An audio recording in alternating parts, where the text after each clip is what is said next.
Amen. Glory to God. Palakpakan po muli natin ang ating Diyos na buhay at tunay sa buhay po ng bawat isa. So bago po tayo magsimula mga kapatid, sa mga oras na ito, atin po munang banggitin ang ating panunumpa sa umagang ito.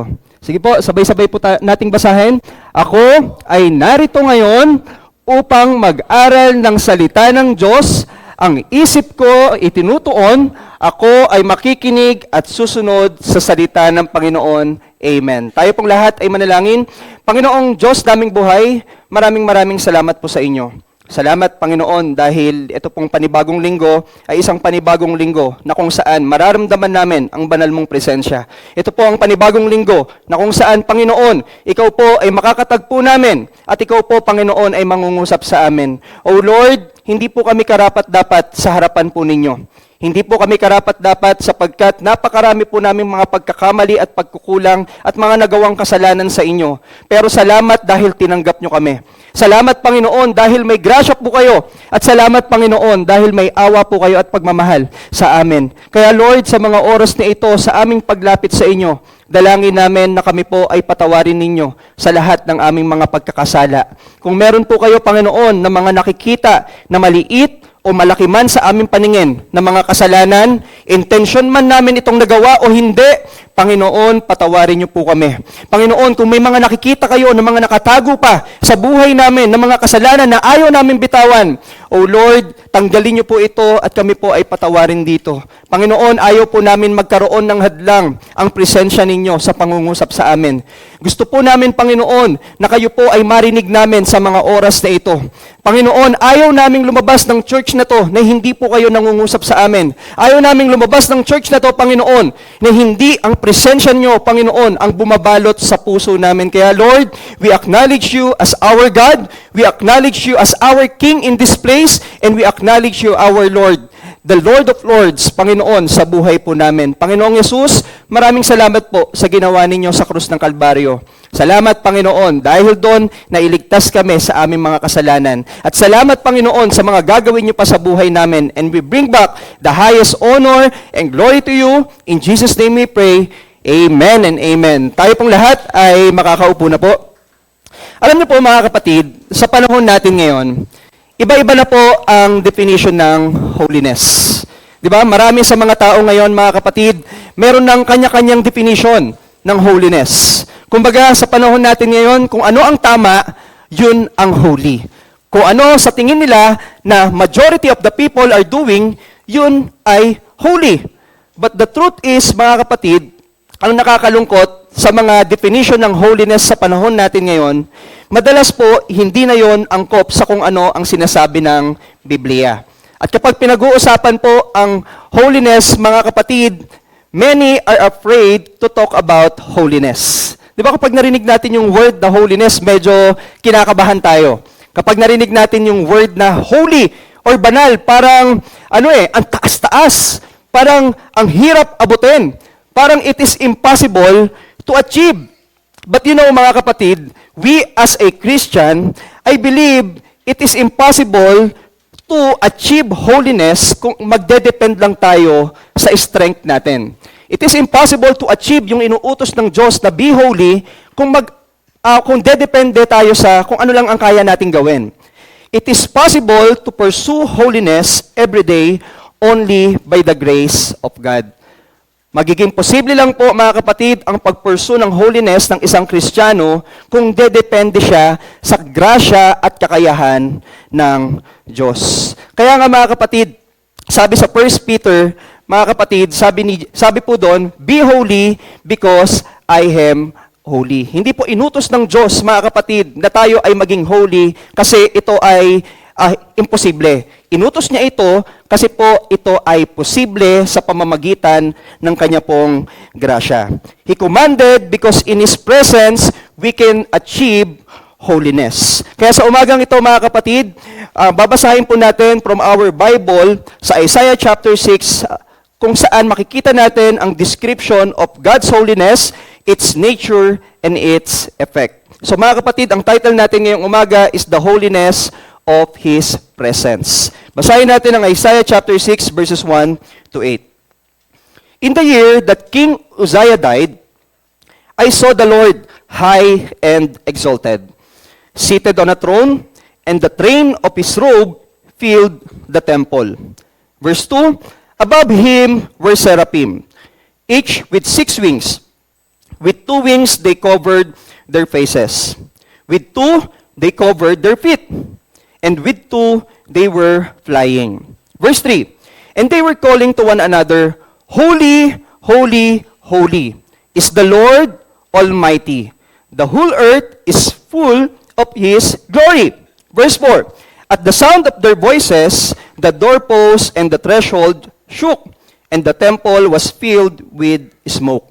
Verse 5, woe to me, I cried, I am ruined, for I am a man of unclean lips. And I live among a people of unclean lips, and my eyes have seen the King, the Lord Almighty. Verse 6, then one of the seraphim flew to me with a live coal in his hand, which he had taken with tongs from the altar. Verse 7, with it he touched my mouth and said, see, this has touched your lips, your guilt is taken away, and your sin atoned for. Then I heard the voice of the Lord saying, whom shall I send? And who will go for us? And I said, here I am, send me.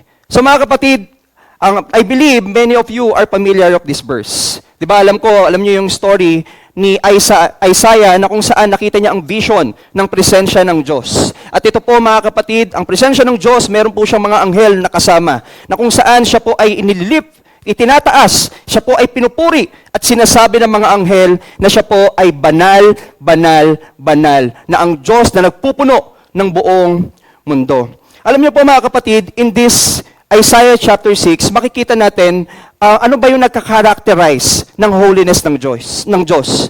Makikita natin dito mga kapatid sa Isaiah chapter 6, yung nagka-characterize ng holiness ng Diyos.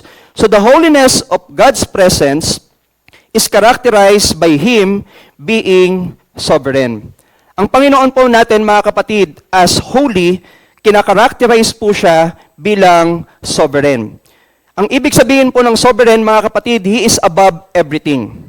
He is above all, above creatures, above living things, above anything, above humanity, above the universe, above the planets. He is above everything. He is a sovereign. He is powerful. Basahin natin ang verse 1 from Isaiah chapter 6. In the year that King Uzziah died, I saw the Lord high and exalted. So nakita po ni Isaiah, mga kapatid, in this verse, that the Lord is high and exalted. Diba? Nakita niya yung vision, nakikita niya sa kalangitan. Ang Panginoon nakaupo, itinataas sa mga anghel, pinupuri ng mga anghel. So by that, mga kapatid, nakikita niya that God is really sovereign. And he also see that God is seated on a throne, and the train of His robe filled the temple. Alam niyo po mga kapatid, God's holiness is characterized by Him being sovereign, sitting on the throne. When we think of God's holiness, mga kapatid, dapat nare-remind tayo na ang Diyos po ang ruler of all the universe. Minsan ba pumasok sa isip niyo yan, na tuwing nagbabasa kayo ng Biblia, na tuwing naiisip niyo ang Diyos, na tuwing umaattend kayo ng church, ang ating sinasambang Diyos ay hindi lang basta Diyos na bumaba sa lupa at ay hindi lang basta Diyos na pwede natin kausapin, kundi siya po ang Diyos na sovereign, na angat sa lahat, na kahit sino dito, mga kapatid, angat siya, na kahit sinong artistang kilala natin, na kahit sinong politiko, na kahit sinong pastor or pare, or kung sino pa man na sikat, angat po siya sa lahat. Kaya nga mga kapatid, even yung mga kasalanan, hindi po siya kayang i-contain. Even yung mga ginagawa ni Satan, hindi po siya kayang maapektuhan. Kasi po mga kapatid, siya ay sovereign and very powerful. And in this verse na binasa po natin mga kapatid, in Isaiah chapter 6, even in the midst of Uzziah's death, God reminded Isaiah that he is sovereign. Sino nga ba si Uzziah? Mga kapatid, si Uzziah po is one of the king of Judah. At hindi lang po siya basta king na matatawag natin na hari na rude, hari na matigas ang ulo. Hindi lang po siya basta ganon. Siya po ay hari na good king.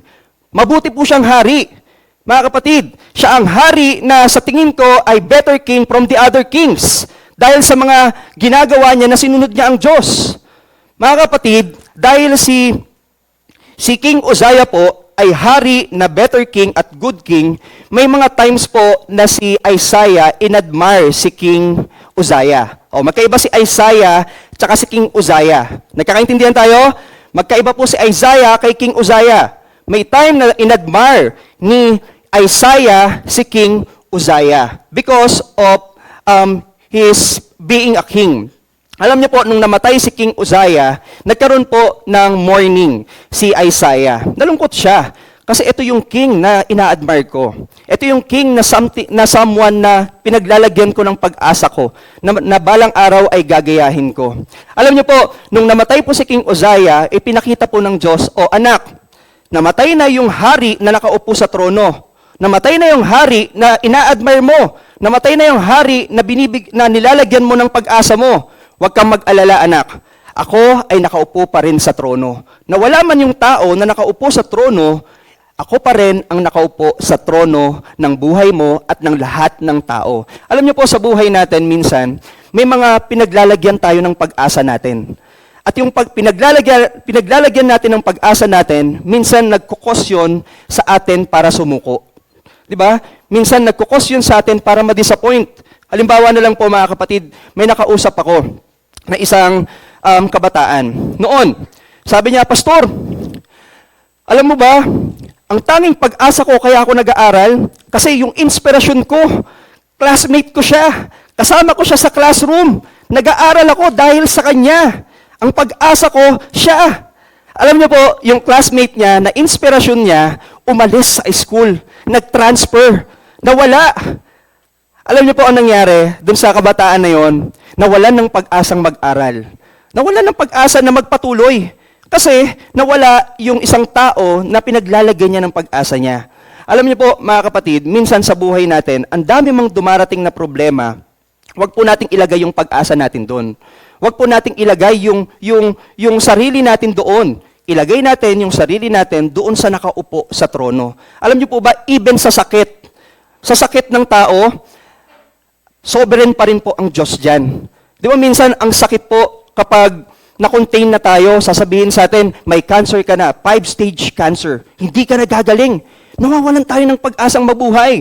Kasi akala natin, tapos na. Di ba? Akala natin, itong 5-stage cancer, maglulubog na sa akin para hindi na magpatuloy. But the truth is, God is still sovereign kahit may sakit ka. Alam niyo po ba, kahit sa bills na meron tayo sa bahay. Alam niyo po, nung isang araw, may nabasa ako sa Facebook, sabi doon, dumating yung bill. Sabi nung naka-receive ng bill, dumating ka na bill, ang laki-laki mo na. Alam niyo po, kapag dumarating ang bill natin, minsan nagkakos din sa atin yan para mag-worry. Di ba? Nagkakos sa atin yan para mag-alala. Saan ako kukuha ng pambayad nito? Paano ko ito babayaran? But the truth is, God is still sovereign kahit gaano pa rin kalaki yung bill mo. So ibig sabihin, kaya ka pa rin niyang tulungan. Kaya ka pa rin niyang gabayan. Mga kapatid, nagkakaintindihan tayo? And even, mga kapatid, sa pagkahulog natin minsan sa kasalanan. Alam niyo, minsan ng tao, kapag nahulog na sa kasalanan, ayaw nang bumalik sa Diyos. Di ba? Ayaw nang bumalik sa Diyos. Halimbawa ho, meron akong narinig. Ang sasabihin niya, saka na ako babalik kapag okay na ako. Di ba? Saka na ako babalik kapag na-overcome ko na tong kasalanan ko. Alam niyo po, mas magandang bumalik sa Diyos ng kung sino ka. Di ba? Kasi mas kaya kang tulungan ng Diyos kapag bumalik ka kung sino ka. Kesa, mga kapatid, sasabihin mo na, saka na ako babalik kapag okay na ako. Kasi sa totoo lang, hindi tayo sovereign para mabago natin ang sarili natin. Only God can change us. Because He is the only one who is sovereign. Nagkakaintindihan tayo? Gising pa ba kayo? Tulog pa ba kayo? Okay, so wala namang nagsabi ng amen. So next, mga kapatid, sa kalagitnaan po ng pagluluksa at pagkadismaya ay nangusap ang Diyos kay Isaiah at ipinakita na hawak niya ang lahat. Siya po ang nakaupo sa trono, hawak niya ang lahat, nakikita niya ang lahat. Alam niyo po, walang bagay na hindi nakikita ng Diyos. Lahat nakikita, kahit yung mga kinatago-tago nating mga kasalanan. Lahat yon nakikita niya. And even yung mga times na nalulungkot tayo, lahat yon nakikita niya. Akala mo walang nakakaintindi sa'yo, merong Diyos na nakakaintindi sa'yo. Kasi nakikita niya po lahat. Despite the death of a respected king, God is still seated on the throne in heaven and remains in charge of all creation. Tignan niyo yung holiness ng Diyos. He is in charge of all creation. Iba, na-depress man si Isaiah, but the Lord gives him hope that He is in charge of all creation. May tanong ako sa inyo mga kapatid. Ilang beses na kayong nag-decide na sumuko sa buhay nyo? Ilang beses na? Ilang beses na ba? Siguro, ilan sa atin dito, Pastor, kakasuko ko lang kanina. Kasi instead na makakain kami ng almusal, hindi kami nakakain. Kasi yung asawa ko late gumising. So, hindi kami nakakain. Sumuko na ako sa asawa ko, Pastor. Di ba? Sumuko na ako sa anak ko, Pastor. Sumuko na ako sa trabaho ko, Pastor.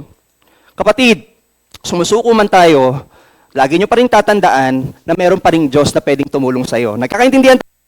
Pinapakita ko sa inyo, mga kapatid, how God is sovereign. Kasi minsan, alam nyo, sobra tayong consume.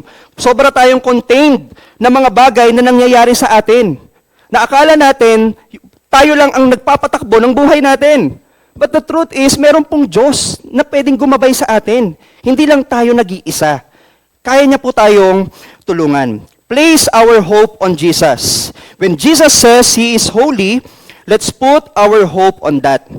Mga kapatid, kasi sabi ng Diyos, di ba, He is holy.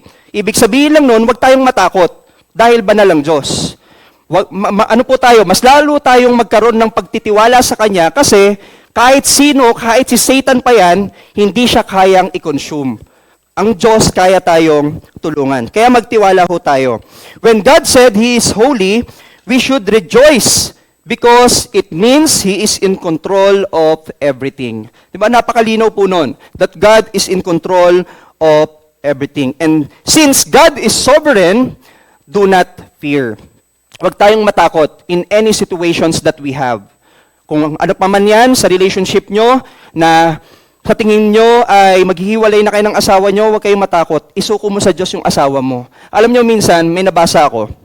Kapag daw nagkakaroon ng pagtatalo sa isang relasyon, dapat ho, maliban sa misunderstanding, dapat meron tayong ginagawa after the conflict. Alam nyo po kung ano yun? Dapat daw ho, iniluluhod natin sa prayers yung asawa natin. You know why? Kasi ang asawa natin, hindi natin sila kalaban. Hindi natin sila kaaway. Ang asawa natin, sila po ay kakampi natin na ipinagkaloob ng Diyos sa atin. So kung magkakaroon man ng conflict in your relationship, in your partner, or in your spouse, mga kapatid, dapat daw, parang ganito yan eh. Di ba ho, ang agila at ang ahas, kapag naglalaban sila, ang agila po, hindi po yan lalaban sa ground para kalabanin yung ahas. Kasi alam niyang talo siya sa ground pag bumaba siya. Ang agila po, kinakalaban ang ahas, kinukuha ang ahas sa ground, dinadala niya sa taas, doon niya kinakalaban ang ahas. Kasi doon, walang laban ang ahas. Ganon din daw sa buhay natin. Kapag may mga challenges sa mga relationship or personal challenges, ilaban natin sa taas. Kasi wala siyang laban sa itaas. Kasi nandun ang Diyos. Diba? Sovereign ang Diyos doon. Pero kung ikaw lalaban ka sa baba, using your own strength, your mind, at yung mga kaya mong gawin, talo ka talaga. Ilaban natin sa taas kasi nandun ang Diyos who is sovereign of all. Nagkakaintindihan tayo? Nagkakaintindihan? Gising pa ba kayo? Tulog pa ba kayo? Pakitignan ngayon katabi mo? Papikit-pikit na ba? Ayan, so huwag kayong mag-alala, nakikita ko kayo. Ayan, so mga kapatid, so malinaw na that the Lord is sovereign. Alam niyo pa, meron pang isang part ng verse 1 na nagbabanggit na ang Diyos ay sovereign of all. Basahin ko ulit sa inyo. Sabi dito, sa verse 1, in the year that King Uzziah died, I saw the Lord high and exalted, seated on a throne, and the train of His robe filled this temple. Tingnan nyo, yung robe na suot ng Diyos filled this temple. Sa mga kinakasal, di ba po, may suot silang gown or robe na napakahaba. Ano pong dinidescribe ng mahabang robe? Ang dinidescribe nun, sila ang star of occasion. Di ba? Sila ang very important person dun sa occasion na yon. At sila yung talagang nagliliwanag sa occasion na yon. Alam nyo, noong mga panahon ng Old Testament, ang mga hari po noon, pahabaan yan ng suot ng robe. Kapag nagsusuot po sila ng robe, it describes their majesty. It describes their power, their authority. Kung gano'n kahaba ang robe mo, gano'n ka-powerful. 'Di ba? Gano'n ka-authoritative. Gano'n ka-majesty yung ano mo, presensya mo na nakikita nila. Alam niyo ang Diyos, hindi lang basta mahaba yung robe na suot niya. Yung robe na suot niya filled the temple na kinatatayuan ni Isaiah. And at the same time, makinig kayo mga kapatid, the robe that God is wearing filled the whole earth. Kita niyo yun, mga kapatid? Hindi lang sa isang templo may nakikita ang majesty ng Diyos. Hindi lang sa isang templo nakikita ang authority ng Diyos. The whole earth filled His glory. Nagkakaintindihan tayo mga kapatid? That's how sovereign our Lord is. So mga kapatid, the holiness of God's presence is characterized by Him being sovereign. That's number 1. Number 2, mga kapatid, the holiness of God's presence is characterized by Him being set apart. Ang Diyos po natin, mga kapatid, is set apart from any other people, from any angels, from any demons, from any situation, from anything. Set apart siya. Pag sinabing set apart, nakahiwalay. Mga kapatid, basahin natin ang verse 2 to 3. Tingnan nyo to. Kung i-imagine niyo to, itong verse 2 to 3, mamamangha kayo kung gaano ang Diyos ay set apart from every beings. Tignan nyo to. Verse 2, above Him were seraphim, each with 6 wings. With 2 wings, they covered their faces. With 2, they covered their feet. Imagine niyo mga kapatid and with 2, they were flying. O, tignan muna natin. Above Him, kunyari, ito ang Diyos, nakaupo siya, nandito ang mga anghel, above Him, merong 6 na pakpak. May 6 na pakpak sila. Yung 2 pakpak, pinantakip saan? Sa mata. Pinantakip sa mata. Yung 2 pakpak, pinantakip sa paa. Yung 2 pakpak, ginamit sa panglipad. Sige, tignan niyo pa. Ayun natin yung 3. And they were calling to one another, Holy, holy, holy is the Lord Almighty. The whole earth is filled with His glory. Pastor, anong ibig sabihin ng seraphims? Alam niyo po yung seraphim, they are angels. Nagkakaintindihan tayo? Yung mga seraphim po, they are angels. At ang itsura po ng mga seraphim that time, they are like burning coals. Alam niyo po yung nagbabagang uling? Yung sobrang baga hindi lang yung basta ginagamit sa barbecue. Hindi lang yon. Kasi kulang pa yung baga nun. Yung sobrang bagang uling na nagliliwanag, yun daw po ang itsura ng mga seraphim. Nagkakaintindihan tayo? Ang itsura ng mga seraphim, nagliliwanag sila sa tabi ng Diyos. Okay? Nakikita ni Isaiah, nagliliwanag sila. Pero anong ginawa nila? Kahit nagliliwanag sila, tinakpan po nila ang mga mata nila. Tinakpan nila ang mga paa nila. Bakit? Bakit? Kasi hindi nila kayang i-contain yung liwanag na meron ang Diyos. Ganon kaliwanag ang Diyos. Yung presensya niya, kahit na mga anghel na matuturing natin ng mga sinless, kasi nasa heaven na sila sinless na yon, hindi pa rin kayang i-contain ang presensya ng Diyos. Alam niyo, habang binabasa ko to, I was amazed kung gaano yung mga heavenly beings set apart pa rin ang Diyos doon. Kumbaga, ito yung mga anghel, mataas na yung posisyon. Aba, ang Diyos mas mataas pa. Set apart siya. Mga kapatid, alam niyo po yung ginawa ng mga seraphim na pagtakip ng mata at mga paa nila, nagpapakita lang nun, mga kapatid, nagpapakita lang po yon ng humility po nila sa Diyos. Kapag tayo po nasa harapan ng Diyos, how humble we are to admit that we need Him. How humble we are to admit that we are committing sins. How humble we are para sabihin sa Diyos, hindi ko to kaya, Panginoon. Hindi ko po kayang mag-isa na patakbuhin ang pamilya ko at ang buhay ko. How humble we are. Ang mga anghel nagpakumbaba. Pakitignan niya yung katabi mo, mukha bang anghel yung katabi mo? Tayo pa kaya mga tao hindi magpapakumbaba sa Diyos? In His holiness, mga kapatid, we need to understand that our God we worship is truly set apart from everything. So we need to humble down ourselves to Him. Hindi tayo pantay sa Diyos. Nagkakaintindihan tayo? Hindi tayo kasing pantay nga ng mga, kahit nga sa mga anghel na nandun Hindi natin sila kaparehas. So dahil hindi natin kaparehas ang Diyos, mga kapatid, let's humble down ourselves to Him. Alam niyo kapag nag-worship tayo, napakahalaga ng pusong pusong humble. Yung puso na sasabihin mo, Lord, gusto ko lang mag-worship sa'yo. Hindi ko na iintindihin kung ano man ang meron ako, ano man ang mga nagawa ko. Magpapakumbaba ako sa'yo, Lord. Itataas ko ang aking kamay. Araw-araw gusto kitang makilala. Araw-araw kakausapin kita. Panginoon, magpapakumbaba ako. Alam niyo, napakahalaga na ang puso mapagkumbaba sa presensya ng Diyos. Alam niyo kung bakit? Kapag wala kang pusong humble sa presensya ng Diyos, hindi mo maiintindihan kung ano ang plano sa iyo ng Diyos. Totoo yan. Pag hindi ka nagpapakumbaba sa harapan ng Diyos, hindi mo maiintindihan ang salita ng Diyos. Kung gusto mong maintindihan at may desire ka na maintindihan ang Diyos, magpakumbaba ka sa Kanya. Do not think highly sa sarili mo kaysa sa iba. Sa Diyos ka tumingin, wag sa tao. Magpakumbaba po tayo sa harapan niya. God is not like any other. He is set apart, not just from humanity, but also from heavenly beings. Alam niyo, even si Moises, nung sa Exodus, di ba nung kakaharapin niya ang Diyos sa burning bush, hindi niya rin kayang actually makontain yung presensya ng Diyos. Sabi dito, but he said, you cannot see my face, for no one may see me and live. Diba? Hindi kayang makontain even si Moises noong mga panahon ng Old Testament, ang presensya ng Diyos.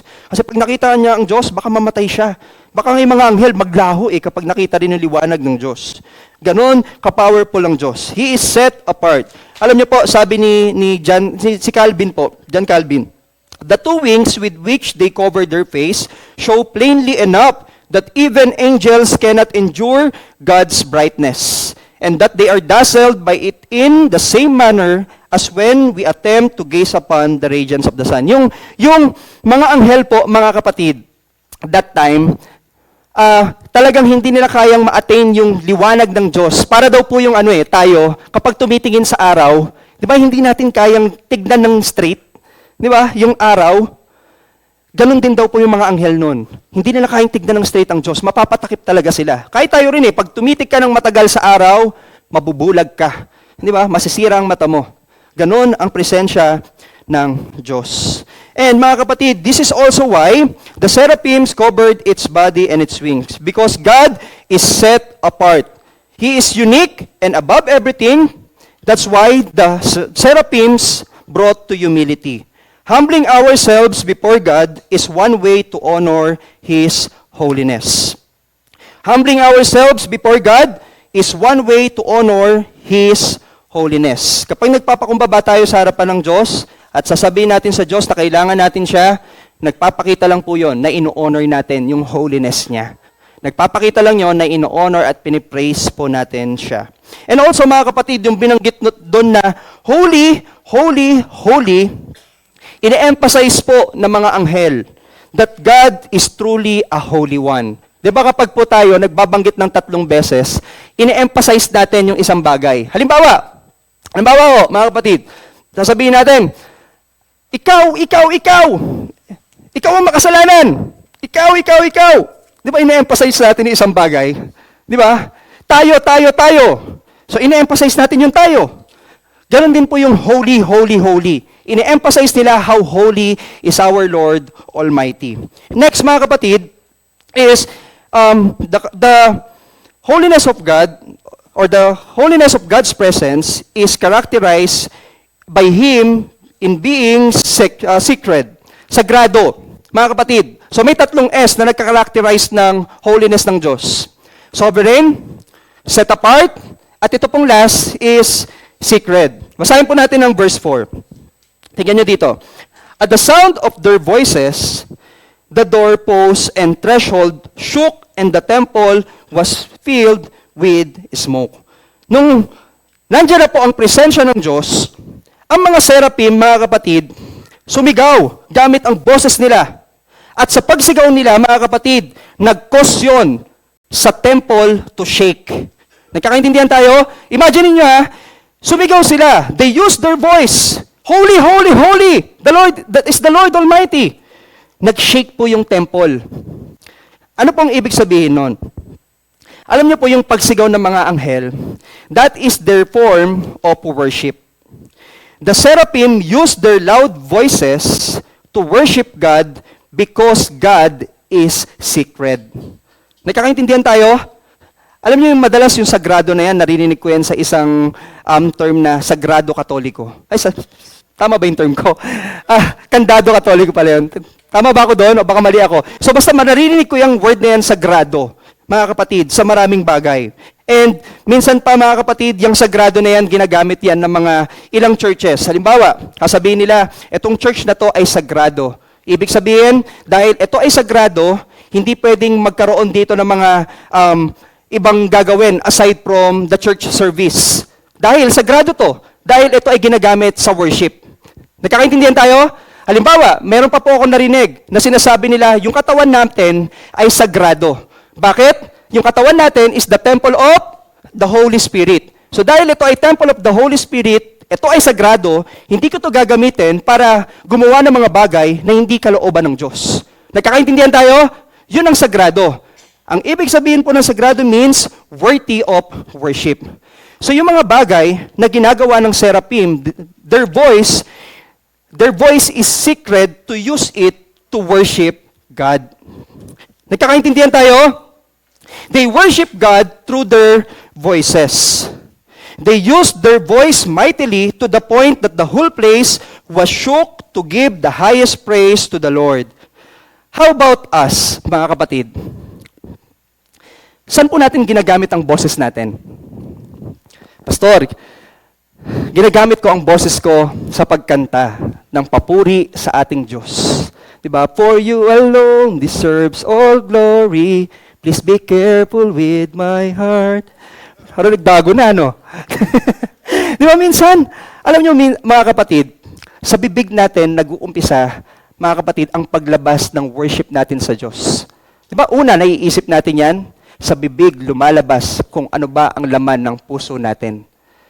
Saan nyo ginagamit ang bibig ninyo? Saan nyo ginagamit? Ginagamit nyo ba yan sa pag-worship sa Diyos? Ginagamit nyo ba yan sa pagmumura? Ginagamit nyo ba yan sa pag-iinsulto ng tao? Ginagamit nyo ba yan sa paninira ng ibang tao? Ginagamit nyo ba yan sa pagchichismisan? Alam nyo, napakahalaga ng boses natin. Nagkakaintindihan tayo? Binigay ng Diyos ang boses to use it to worship Him. Pastor, kahit nasaan ako, yung boses ko, pwede kong gamitin to worship Him? Yes. Alam nyo, ang worship, hindi lang siya sa form ng pagkanta. Ang worship, pwedeng sa form ng pagbabahagi ng salita ng Diyos. Ang worship, pwedeng sa form ng pagbabahagi, pagsasalita ng magaganda sa mga tao, pagkukorek, pagre-rebuke. Ginagamit ang boses or ang bibig sa pag-worship natin sa Diyos.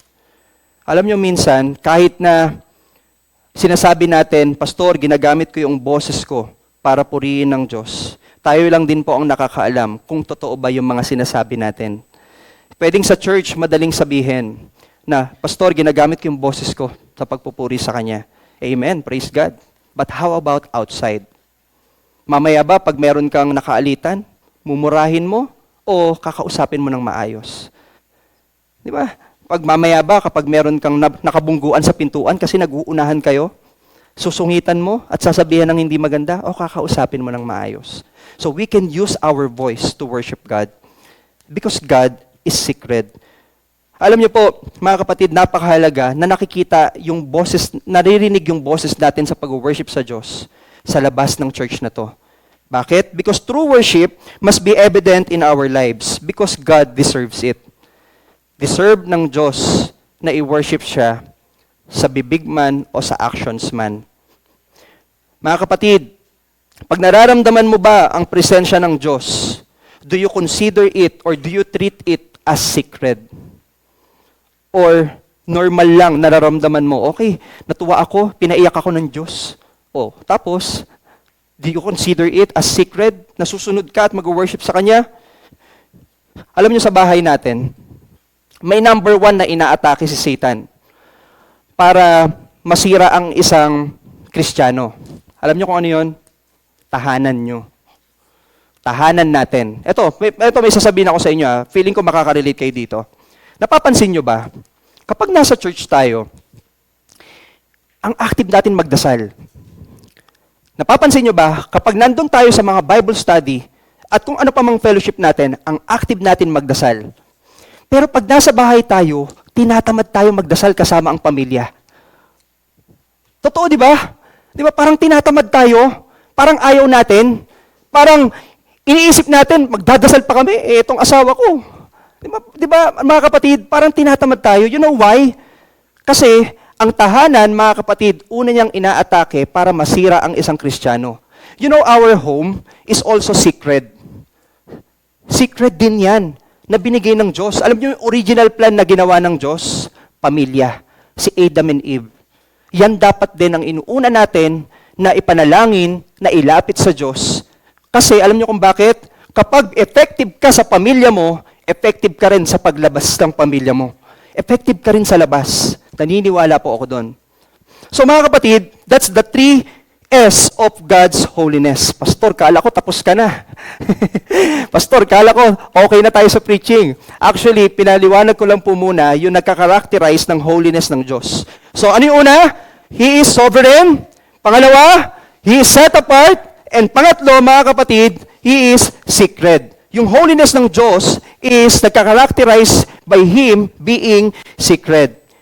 Mga kapatid, ano naging response ni Isaiah nung nakita niya yung characteristics ng Diyos bilang holy?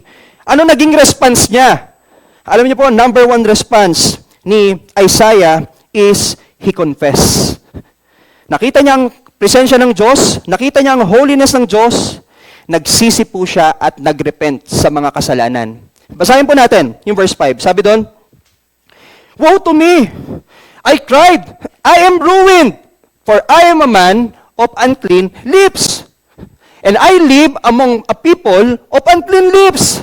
And my eyes have seen the King, the Lord Almighty." Kita nyo, mga kapatid, Isaiah confess. Anong kinonfess ni Isaiah? Anong pinagsisihan niya? Mga kapatid, he confessed his unclean lips. Alam niyo ba, si Isaiah is propeta. Propeta si Isaiah. At ang pinaka-strength niya is yung bibig niya. Dahil yung bibig niya ginagamit niya to share the Word of God. Tapos doon pala siya, merong pinakakasalanan sa bibig niya. Ipinakita ng Diyos. Mga kapatid, alam niyo, dahil propeta si Isaiah, pwede niyang isipin na wala naman akong kasalanan kaysa sa ibang tao. Mas makasalanan sila kaysa sa akin. Di ba minsan ganun tayo, eto mas matindi yung kasalanan. Ako, eto lang. So, mas holy ako. Di ba? Siya, ito yung kasalanan. Ako, ito lang. Di ba? Alam niyo, pwedeng isipin ni Isaiah yun eh. Nung na-encounter niya ang Diyos, ano sabi niya? I am ruined. I am undone. Hindi pa pala ako perfect. Magulo pa pala ako.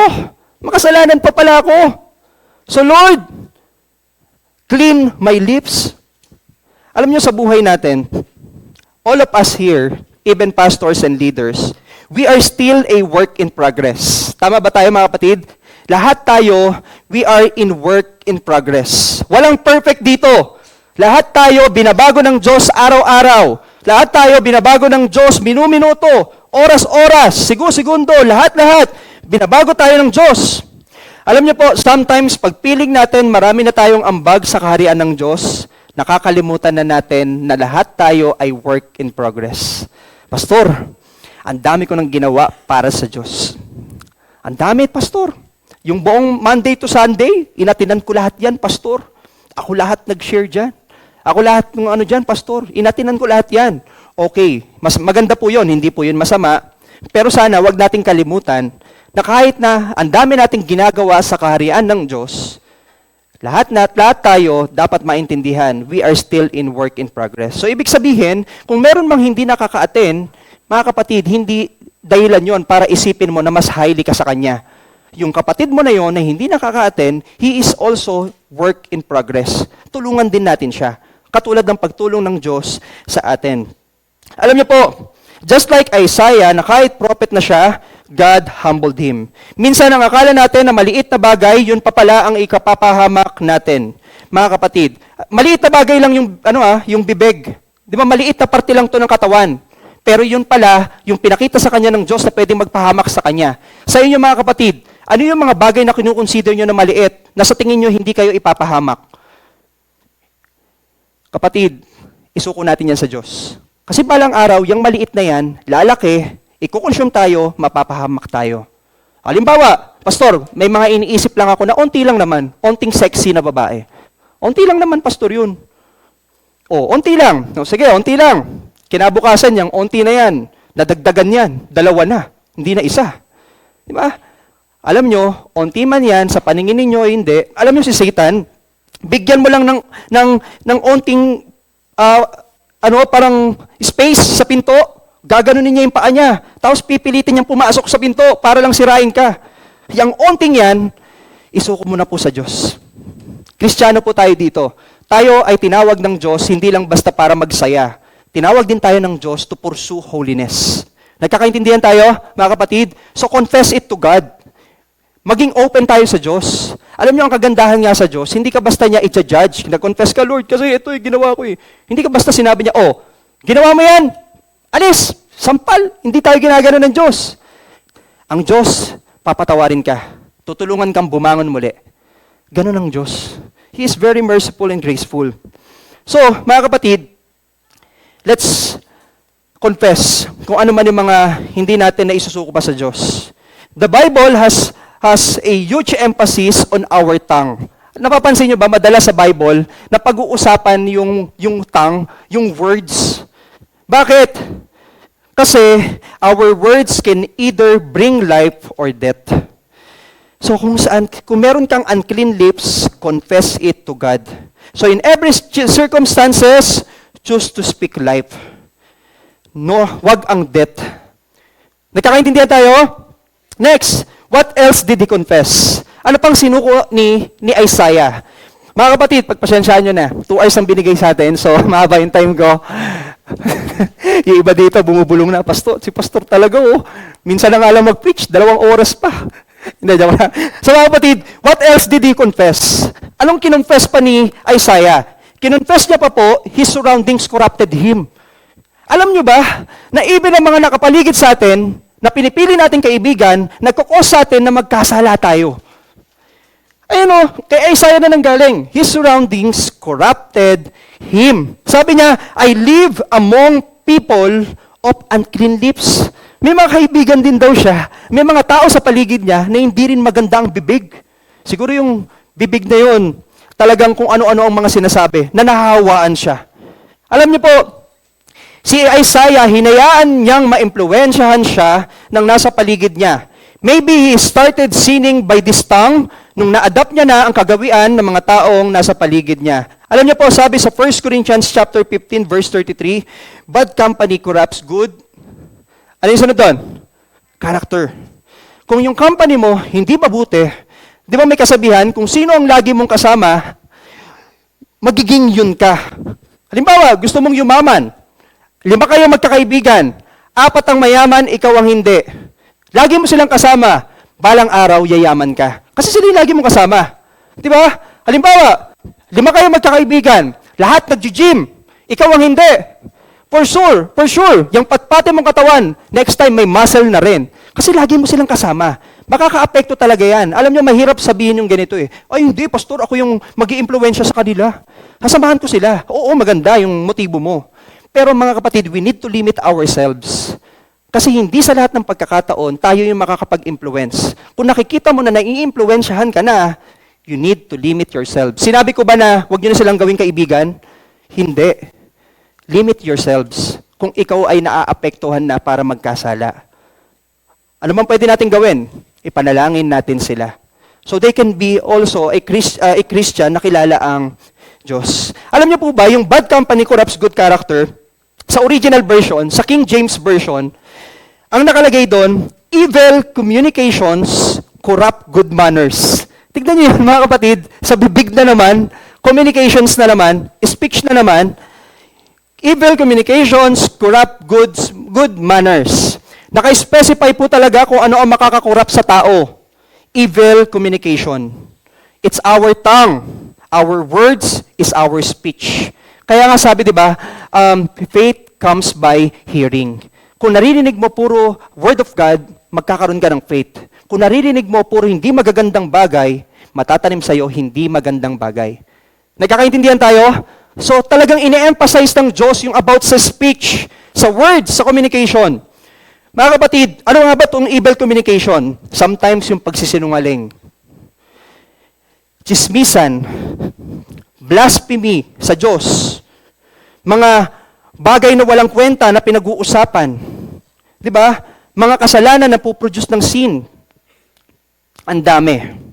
When we allow the sins of the tongue to influence us, it corrupts our heart, depraves our character, destroys our reputation, spoil our happiness, and ruin our souls. Alam niyo po ba, even sa trabaho, kapag merong isang katrabaho ka na chinichismis ka sa boss mo, nasisira ka sa trabaho eh. Di ba? Bibig pa rin. Di ba? Kahit sa mag-asawa, merong isang tao na chinichismis yung asawa mo na nambababae daw kahit hindi naman, nasisira yung mag-asawa. Bibig pa rin. So mga kapatid, let's be careful sa paggamit ng ating bibig. Kasi binigay yan ng Diyos para magpuri po sa Kanya. If nagagamit natin sa hindi maganda, the Lord is still graceful and merciful. Confess it to God. Bakit siya nagsisi? Because of God's holiness made him confess. God's holiness made him confess. Hindi nagsisi si Isaiah dahil sa kung ano man ang meron siya. Nagsisi siya dahil sa holiness ng Diyos. Bakit hindi pa noon nagsisi si Isaiah? Bakit kung kailan nagpakita lang sa kanya ang Diyos? Kasi nagsisi lang siya dahil sa holiness ng Diyos. Alam niyo po sa buhay natin, magsisisi lang tayo kapag malapit tayo sa Diyos. Gusto niyo makita yung mga maliliit na mga bagay na hindi niyo makita? Lumapit kayo ng lumapit sa liwanag. Lumapit kayo ng lumapit sa Diyos. Di ba parang sa isang madilim na kwarto, bulag kang makita yung dumi sa mata mo kung nasa madilim kang kwarto. Pag lumabas ka sa kwarto, tumingin ka sa salamin, makikita mo yung dumi mo sa mga mata mo. Kapag may liwanag na. Tatanungin ko kayo, gaano kadalas ang paglapit ninyo sa Diyos? Gaano kadalas ang paglapit ninyo sa presensya niya at pagbabasa ng Biblia at pagdarasal? Alam niyo, yung mga bagay na yan ang magpapakita sa atin ng mga karumihan pa natin. So lumapit po tayo sa Kanya. Kung gusto natin maging katulad ng Diyos, hindi man tayo powerful katulad niya, but yung mga mabubuting gawa na pinapagawa niya sa atin, magawa natin, lumapit po tayo sa Kanya. God's light reveals the content of our hearts. Ipasuri po natin ito sa Diyos, mga kapatid. Alam niyo po, isa pa po sa matututunan natin dito, kung talagang gusto nating maging kawangis ng Diyos, hindi dapat natin ikumpara ang sarili natin sa iba kasi it only brings judgment. Alam mo po, kapag tayo po ay tumitingin sa holiness, sa pamamagitan ng comparison sa ibang tao, magbibring lang po yan ng judgment sa kanila. Tumingin ka sa Diyos lagi. Kapag nagbabasa ka ng Bible, wag mong isipin yung katabi mo. Isipin mo yung Diyos na nasa itaas. Kasi pag yung katabi mo, inisip mo, it will only brings judgment. Nagkakaintindihan tayo? Nagkakaintindihan tayo? Gising pa ba ang day by day bikutan? Amen. So may 1 hour pa tayo.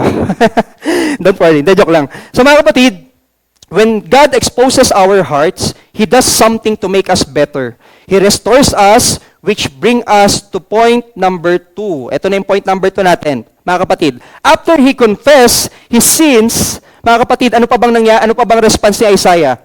Mga kapatid, he was cleansed. Ano yung nangyari kay Isaiah? He was cleansed. He confessed, he was cleansed. Nalinis na sa mga kasalanan niya. Alam niyo, dito pumapasok yung sa John na if you confess your sins, he is just and righteous to forgive us from our sins. 'Di ba?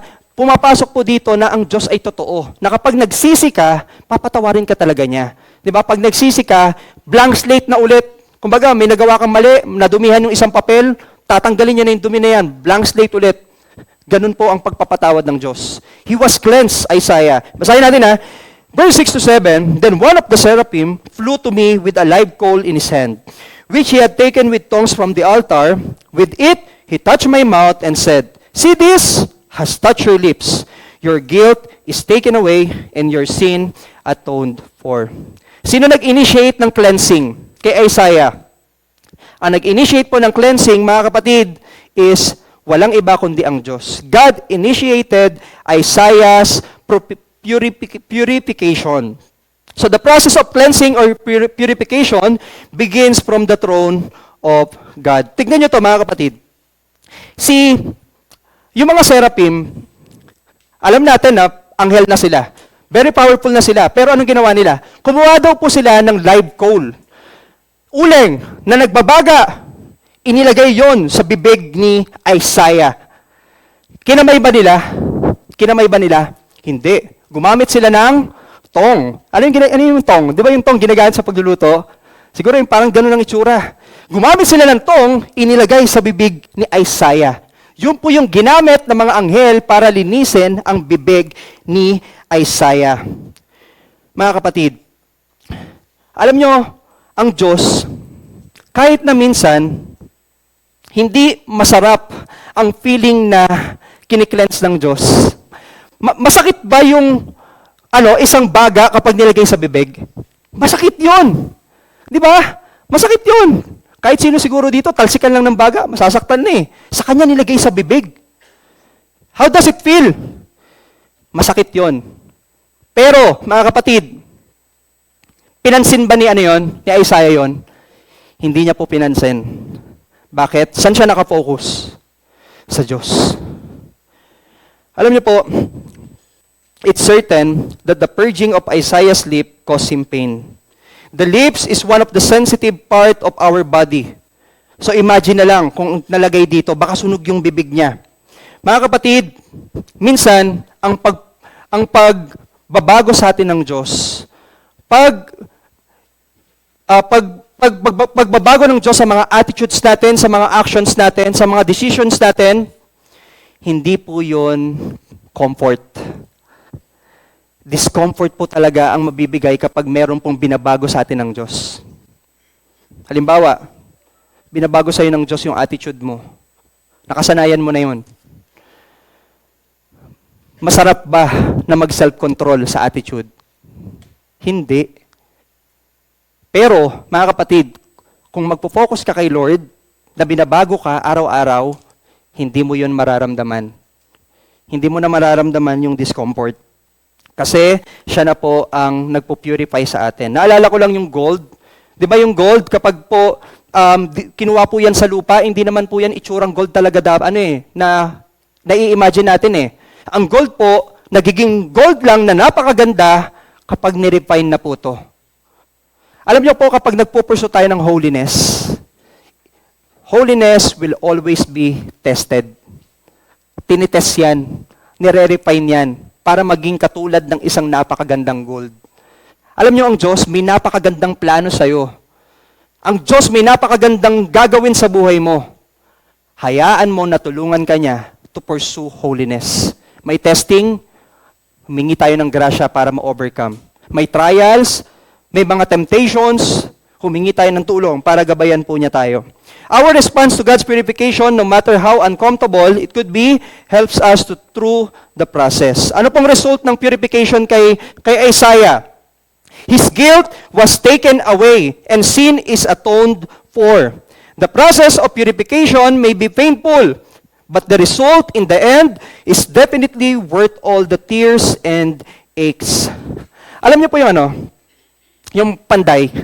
Ang mga panday, di ba po sila po yung gumagawa ng espada? Paano po nila ginagawa yung espada, mga kapatid? Ang panday.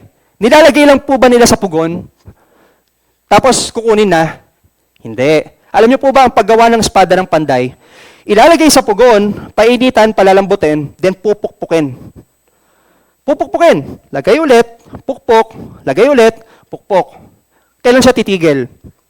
Titigil lang po yung panday sa pag-perform ng espada kapag itinaas niya at nakikita niya na ang sarili niya sa espada. Alam niyo ang holiness, mga kapatid, sa buhay natin ngayon, hindi po yan matatapos hanggat nabubuhay tayo dito. Pursuing holiness, mga kapatid, araw-araw. Araw-araw tayong pinupurify ng Lord para dumating ang time na makikita niya tayo mismo sa mismong tayo. Di ba, pag tumingin sa iyo ang Diyos ngayon, ito tatanungin ko kayo, pag tumingin sa iyo ang Diyos ngayon, masasabi ba natin na nakikita niya yung sarili niya sa atin? Tanungin po natin ang sarili natin, wag po natin tignan ang katabi natin. Pag tumingin ang Diyos sa iyo ngayon, masasabi ba natin na ang Diyos ay nakikita niya ang sarili sa atin? Pag oo, praise God. Pag hindi pa, okay lang. Graceful ang Diyos. May pagkakataon pa tayo. Kung hindi pa at napakarumi, walang makita, ang Diyos, very graceful. Confess your sins, lumapit po tayo sa Kanya. And let His presence cleanse us. Kisig pa ba kayo? Amen! Last na! Yes, last na. Baka kakain na ako ng bonchon. Last na! Mga kapatid, last response of Isaiah is he complied. Di ba after niya makita yung holiness ng Diyos, he complied. Sumagot siya sa Diyos. Sabi niya, Lord, ako na. Ipadala mo ako. Gamitin mo ako, Lord. Tingnan mo, basahin natin ha, verse 8. Then I hear the voice of the Lord saying, whom shall I send? And who will go for us? And I said, here I am, Lord, send me. Ano daw ang question ng Diyos? Sinong isi-send niya para mapakita sa tao ang liwanag niya, ang holiness niya? Sino daw? Yun ang tanong ng Diyos. Sabi niya, God asked who to send because He's looking for willing people. God did not just create robots to do His work. He wants willing and surrendered servants. Hindi na-create ang Diyos ng robot para sumunod sa Kanya. Ang gusto ng Diyos, yung willing na sumunod sa Kanya. Ang day-by-day bikutan ba, willing sumunod sa utos ng Diyos? Mahal niyo ba ang Diyos? So be willing to obey the Lord of God, the Word of God, and ang pinag-uutos niya sa atin. When Jesus said, the harvest is plentiful, totoo po yun. Pag sinabi ng Diyos, the laborers are few, totoo po yun. We just need to be willing. Mag-evangelize po tayo, mag-disciple tayo. Alam niyo po, there are many ways to share the gospel to other people. Pwedeng nag-share ka through words, pwedeng nag-share ka through actions, pinapakitaan mo ng kabutihan, pwede ka nag-share through Facebook. Alam niyo, napakaraming ways to share the word of God to other people. Napakaraming ways. Hindi tayo dapat magkaroon ng excuse. Alam niyo po, lumabas po tayo. Tignan niyo po, gaano sila kadami. Sila na po mismo ang lumalapit. We just need to be willing. We just need to evaluate ourselves. Lord, gusto kong gamitin mo ako. Gamitin mo ako sa trabaho ko, Lord. Gamitin mo ako sa eskwelahan ko, Lord. Gamitin mo ako sa pamilya ko, Lord. Gamitin mo ako sa mga kaibigan ko, Lord. There are many people, lost souls na kailangan ng Diyos. Alam niyo po, netong mga nakaraang linggo, bibilisan ko na po ito. Malapit na po tayo. Netong mga nakaraang linggo, hindi ko na po pinipilit ang mga estudyante ko na magkaroon ng Bible study. Hindi ako nagsasabi, Bible study tayo dito, share the gospel here, ganito. Hindi. Alam niyo po, mga bata na mismo lumalapit. Ready ba ako emotional nun? Hindi ako ready emotional to share the gospel to them. Ready ba ako mentally? Hindi ako ready. Pagod ako Physically, pagod ako. Pero alam niyo mga kapatid, pinaunawa sa akin ng Diyos, kailangan mong maging ready. Ano pa man ang nararamdaman mo. Kasi the harvests are plenty. Kailangan ng mga batang yan makarinig ng salita ng Diyos. Yung pamilya mo, kailangan nilang marinig ang salita ng Diyos. Yung kaibigan mo, kailangan nilang marinig. The second coming is very near. Malapit nang dumating ang Diyos. Napakaraming pangyayari na nagbibigay ng sign. We need to decide, mga kapatid. What was Isaiah's answer? Anong sagot ni Isaiah? Isaiah decided to comply and submit to God's calling. walang hesitation, with bold courage, he said, "Here I am, send me." He wanted to be the answer to God's question. Pero sino nga ba ang lumikha ng ganitong puso ni Isaiah? Of course, si Lord pa rin. Si Lord pa rin ang nagbigay ng desire sa kanya.